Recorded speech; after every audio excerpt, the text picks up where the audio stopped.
이 노래에서 따신 거예요? 아니면 영화, 뭐 드라마 되게 많잖아요. 네, 사실 그런 노래나 영화를 본 세대는 아니지만, 좀 네. 어리시더라고요. 네, 그러니까 네, 뭐 보기보다 어리긴 한데, 네, 어쨌든 지금의 제약바이오 업종을 좀 바라볼 때 한 번쯤은 더 볼 수 있는 포인트가 있지 않나. 네, 그런 점에서 그 문구를 사용한 거고요. 네, 제가 사실 바라보는 포인트는 이제 크게 5가지, 이건 되게 많긴 한데 맞네요. 5가지예요.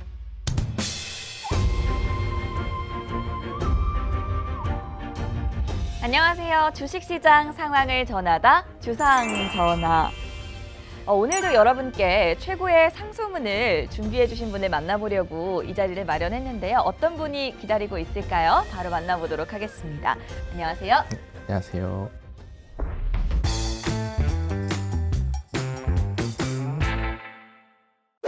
오늘 준비해 주신 내용이 제약바이오 섹터와 관련해서 미워도 다시 한번이라는 제목으로 리포트를 써주셨더라고요. 어떤 내용일지 궁금한데 1분기 제약바이오 섹터 흐름은 어땠을지도 상당히 궁금한데 그 부분부터 짚어보고 갈까요?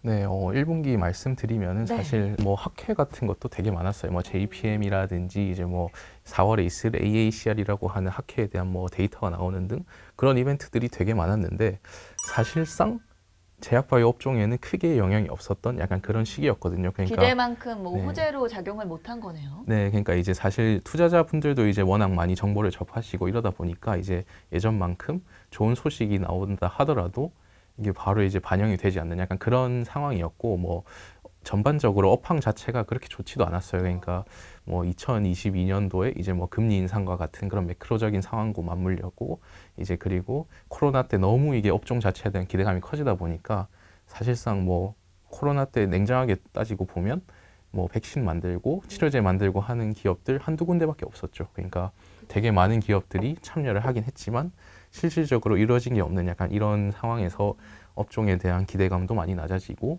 뭐 투자 심리도 약화됐고요. 그러니까 사실 그런 흐름이 되게 계속 이어졌던 그런 1분기였다라고 보실 수 있습니다.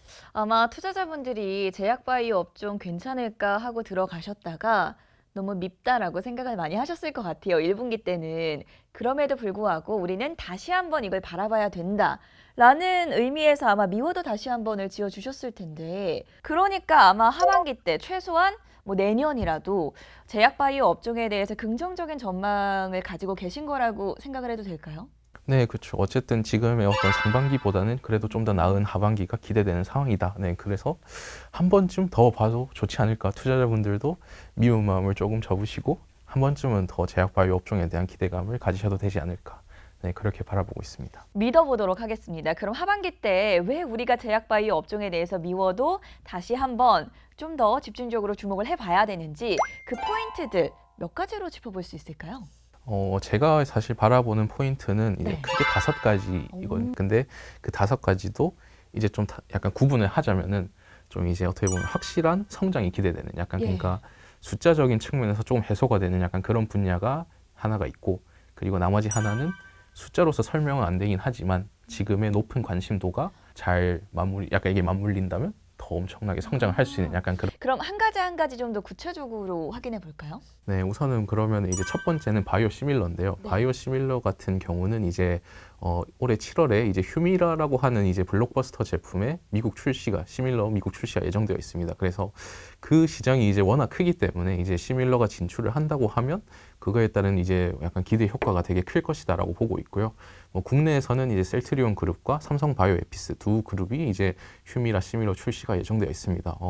뭐 참고로 이제 작년에 이제 휴미라라는 제품이 미국에서만 20조 매출을 기록한 블록버스터 제품입니다. 그래서 보통 이제 시밀러가 이제 한번 출시를 하면 30%에서 한 40% 정도의 점유율을 차지하는 그런 경향에서 봤을 때 단순하게 수치만 놓고 보더라도 8조 정도의 시장이 열리는 그런 엄청난 이제 네. 약간 매출 잭팟이? 상승이 생기는 약간 그런 시장입니다. 그래서 그런 것만 놓고 보더라도 약간 기대할 만한 포인트가 생기지 않나 이렇게 바라보고 있고요. 뭐 휴미라 외에도 네. 이제 스텔라라나 뭐 아일리아와 같은 다른 또 제품들이 시밀러가 출시가 예정되어 있기 때문에 새로운 제품들이 약간 많이 가세되는 그런 그림이 기대되는 상황입니다. 하반기 주목해 볼 만한 포인트 5가지 중에 첫 번째가 바이오시밀러라고 말씀을 해주셨고 사실 두 번째, 세 번째, 네 번째까지도 저는 이름만 들어서 모르겠더라고요.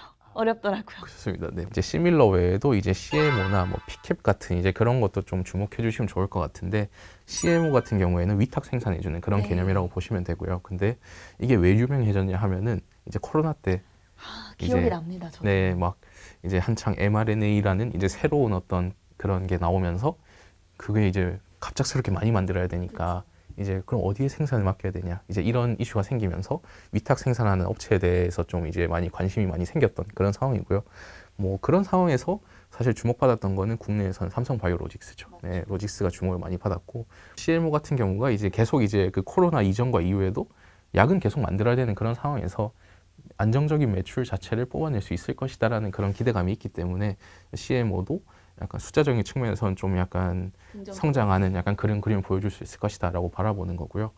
P캡이라고 하는 거는 이제 그 속쓰림에 먹는 약의 이제 3세대 버전이라고 보시면 돼요. 그러니까 속쓰릴 때 먹는 약이 지금 막 1세대를 거쳐서 2세대, 3세대 이렇게 나왔는데 시장 자체는 이제 2세대인 PPI라고 하는 이제 그 시장이 거의 다 먹고 있는 약간 점유율 자체가 많이 차지하고 있는 그런 시장이에요. 근데 이 P캡이라고 하는 게 2019년에 처음 나오면서 이제 조금씩 점유율을 가져오고 있는 그런 상황이고 뭐 국내에서는 이제 HK 이노엔이나 대웅제약 같은 이제 그런 기업들이 P캡과 관련된 제품을 보유하고 있는 상태입니다. 그래서 뭐 간략하게 이 하반기에도 이제 이쪽 점유율이 올라가면서 좀 이제 수익성 자체가 좋아지는 약간 그런 그림을 기대해 볼 수 있기 때문에 약간 뭐 P캡도 조금 앞서 설명드렸던 시밀러나 CMO 대비해서는 성장의 폭은 좀 작지만은 확실한 성장은 기대할 수 있는 약간 그런 포인트에서 제시를 드리는 거였습니다. 네 번째가 내쉬라는 건데 이게 한국말로 보니까 비알코올성 지방 간염이라고 해요.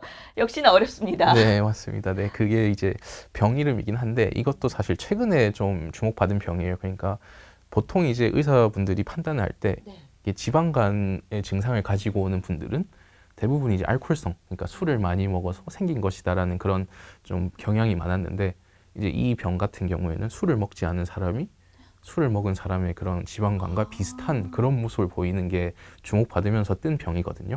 그래서 이 병이 이제 심각한 이유가 뭐냐면 이제 지방간처럼 이제 간 경변 과정을 거치고 완전 심각해지면 간암까지 어떻게 보면 되게 그 일련의 흐름이 되게 좀 치명적이죠. 예, 그러니까 되게 치명적인 병인데 치료제가 없다라는 게 지금의 상황이고요. 치료제가 없기 때문에 이제 뭔가 관련돼서 임상이나 약간 좋은 데이터가 나온다고 하면 그거에 따라서 그거 파급 효과 자체가 엄청 클 수 있다라는 게 좀 기대하는 포인트라고 지금 봅니다. 이쪽 분야에서 선도하고 있는 국내 기업이 있어요? 국내에서는 이제 한미약품이 제일 선도를 하고 있다라고 보여지고 있고요. 뭐 해외에서도 이제 사실 작년 말에 처음으로 이제 임상 3상에 대한 긍정적인 결과가 나왔어요. 미국의 마드리갈이라고 하는 회사에서.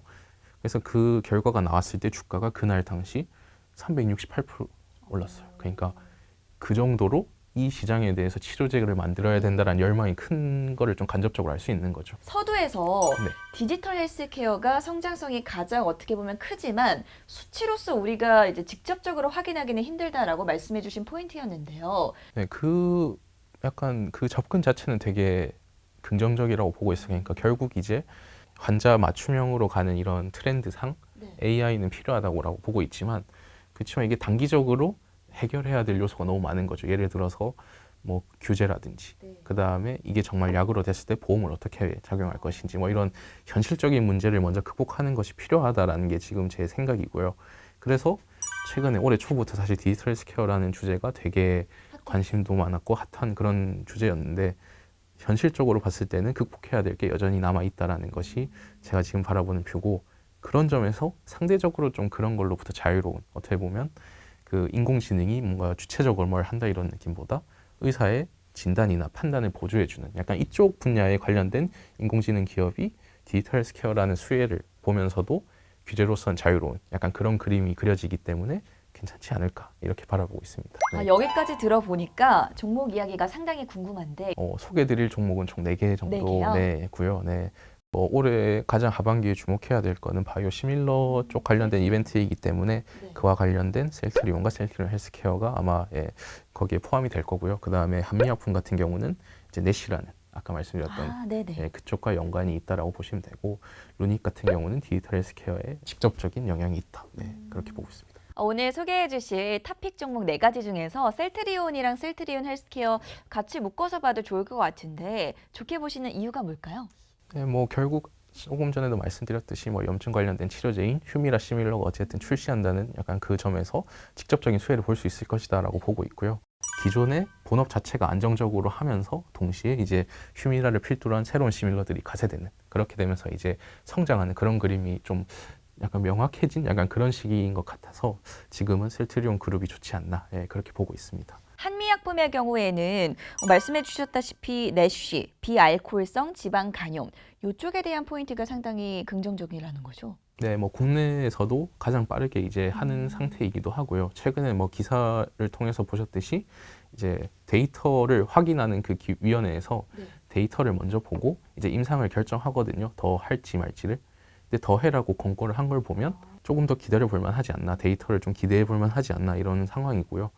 그게 데이터가 아마 연말쯤에는 나올 것으로 기대되고 있기 때문에 그 기대감이 하반기에는 계속 유효할 것 같다. 네, 그렇게 보고 있습니다.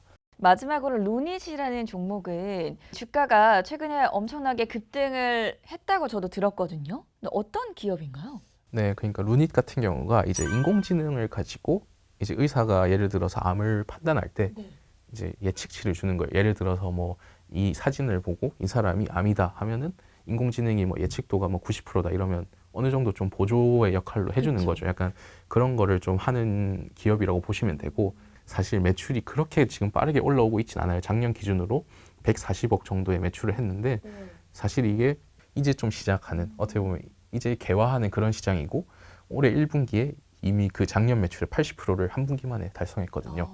그러니까 이게 성장성 자체가 기존의 어떤 제약사나 약간 바이오 기업과는 좀 다른 양상을 보이고 있다. 그래서 그거를 좀 더 지켜봐야 된다. 이런 저는 좀 생각이 있어서 지금 목표 주가는 제시드리지 못했어요. 근데 어쨌든 그런 성장성을 좀 주목해 주시면 좋을 것 같고, 지금 트렌드상 어쨌든 가장 이게 핫할 수 있는 그런 분야이다 보니까 뭐 그런 거를 맞물렸을 때 루닛이라는 기업도 접근하시는 게 괜찮지 않을까, 네, 이렇게 보고 있습니다. 알겠습니다. 2023년 1분기 제약바이오 섹터는 투자자분들이 기대하셨던 만큼은 가지 못하고 좀 부진한 시장을 보였지만 하반기 때만큼은 미워도 다시 한번 바라보자는 마음으로 주목해 볼 만한 포인트 5가지와 함께 탑픽 4가지였죠. 셀트리온, 셀트리온 헬스케어, 그리고 한미약품, 마지막으로 루닛까지 자세한 소개를 들어봤습니다. 네, 그럼 오늘 상담원 준비해 주셨던 기업분석부의 정재원 책임연구원은 여기서 인사드릴게요. 고맙습니다. 네, 감사합니다. 한 번만 다시 봐주세요. 네, 고맙습니다. 리포트 다시 한번 봐주세요. 주상전화도 사랑해주세요. 감사합니다. 고맙습니다.